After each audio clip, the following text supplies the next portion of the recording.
Brent Fikwoski here, the professor with another fun week of training. We're getting close, folks. July 22 to July 28th. This is this week, and then one more week of tough training, and then a little resty, and then we're jumping into CrossFit Games training, or CrossFit Games. This is CrossFit Games training. We'll be jumping into the CrossFit Games. So, exciting times. And let me see here. I wanted to go through a few of the things. I mean, each week I've been kind of detailing the main kind of the bulk of the stuff here, and I'll go through that again. We've got the heavy lifts. We've got the quad endurance focus. This week is pretty rough with the heavy overhead squats, the heavy squat cleans directly into the rowing.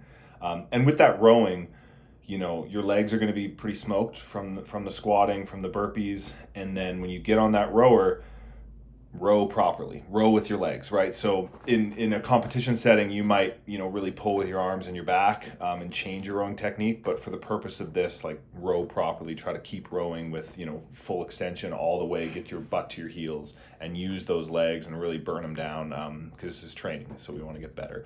And in competition, if you have to use your back and kind of hinge over more, it's yeah, you can do that, but not today. Skill work, gymnastics stuff on Wednesday.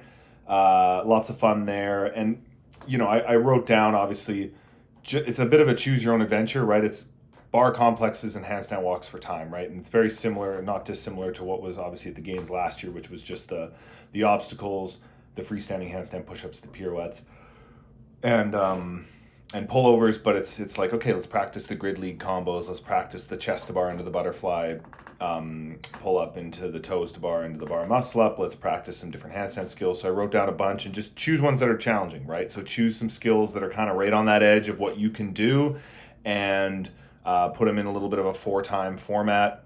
So you're working for, anywhere from 2 to 6 minutes, take a break, do that a couple times. Good use of your time and a lot of fun. And on Thursday, we've kind of got a bit of a retest. I wanted to retest Linda because last year that was my worst score at semifinals. And those are workouts that I struggle with, this sort of, deadlifts, front squats, bench press, strict handstand push-ups. And especially just having that load on me repetitively. If one of those movements was subbed out for a run or a row or an echo bike or double unders, it would really change it a lot. It allows me to recover, but just having that sustained, just load on me, I find that really challenging. And so wanted to retest the first 3 rounds of Linda, compare it to the first 3 rounds I did in training last year, and then prior to semis, and then also compare that to my actual semis, split time after 3 rounds. So I thought that was a good way of retesting that, taking a little break and then mixing it up, and then kind of bumping the deadlifts up a bit in weight. And then, we're going to be pre-fatigued. I was pretty damn pre-fatigued from the bench going into the handstand push-ups. So I really enjoyed that.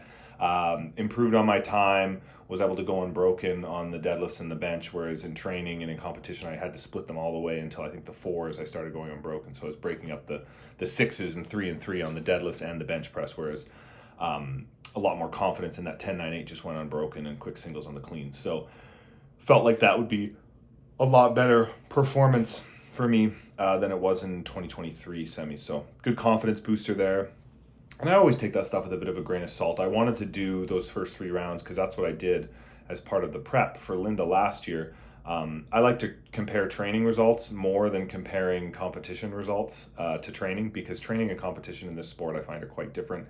There's adrenaline, there's sometimes good, sometimes bad, there's judging, whatever it is. And so whenever you retest something, just kind of take it with a grain of salt. Use it as a bit of a metric. If you don't do better, if you do better, it doesn't necessarily mean anything, but it's a good indicator if you're consistently retesting some things and if they're going well, then yeah, things are probably trending in the right direction and you're better relative to yourself, but that doesn't always equate on the leaderboard. So for something like Linda, theoretically everyone's gotten better this last year, so that doesn't mean all of a sudden my 26th place finish automatically, I'm better now, it's going to be 10th or 8th. It's maybe everyone else is better too, and you might go a minute faster and still come 26th, and that's certainly the case when you look at something like the 2016 snatch ladder. Obviously that was 8 years later, but anyway, I digress. Echo bike sprints this week on Friday. Kind of same, right? Quick echo bike sprint, jump off. But most of the stuff we've been doing has been on the lower skill end. And this time it's jump up and do bar muscle ups and do some dumbbell squat snatches. And you can reverse those as well if you want. So each round. But the idea there is you get off the bike, you're huffing and puffing, and you immediately get started on a set of, bar muscle-ups. You could do ring muscle-ups if you want, dumbbell squat snatch. So just having that confidence, something that requires a little more balance, a little more coordination. It's easy to just kind of flop to the ground and do a burpee, right? It's easy to maybe grab a barbell, do a couple deadlifts and just, like loosen up and just snap them out. But to do something with a little higher skill where you have to brace, that's a little scarier. So practice that. We've got some Chad prep. Hopefully you've been enjoying that. And some step ups, some step overs, just, to cover our bases. That could be the twist. And then the run swim. So, I did my prep at this really nice lake, Brighton Park. And just run fast, jump in the water, swim hard, take a break, do it again, and just sort of increase each time and just sort of get used to that transition, build some confidence diving into the water when you're a little bit out of breath. And last thing I wanted to mention, reminder that the videos are now going to be all the old videos, all the videos on, competition prep and all that stuff is going to be listed on YouTube. So, we've already talked about that in Train Heroic a bit, but it'll be unlisted on YouTube. You guys will have the links and you can watch it on there. It's just the other platform was just becoming a massive headache.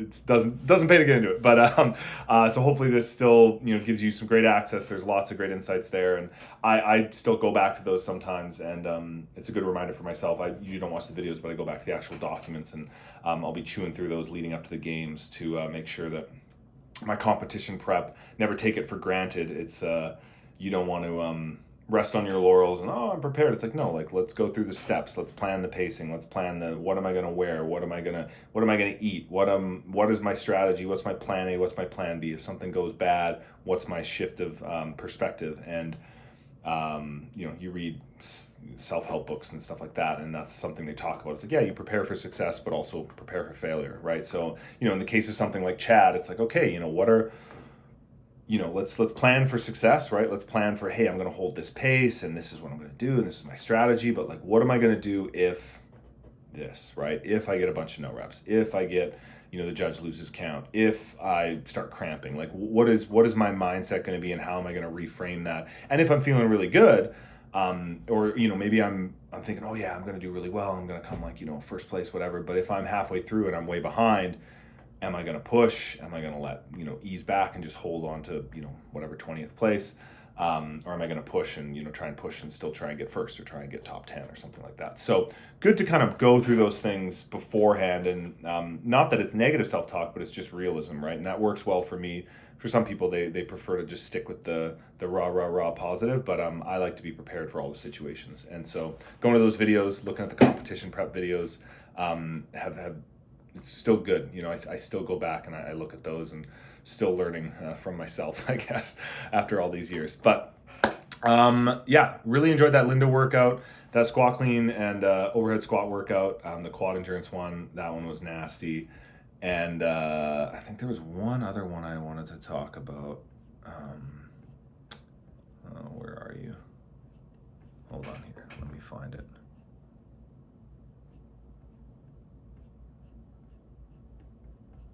Oh yeah, I just wanted to talk about the step-ups, I think is what it was. Where are you? Come on. Sorry, guys. And girls. Yeah, so I would recommend keeping the weight vest on. It is heavy for those push-ups. You can decrease the weight. Again, for the twist, I'm like trying to think like, okay, what is that twist going to be?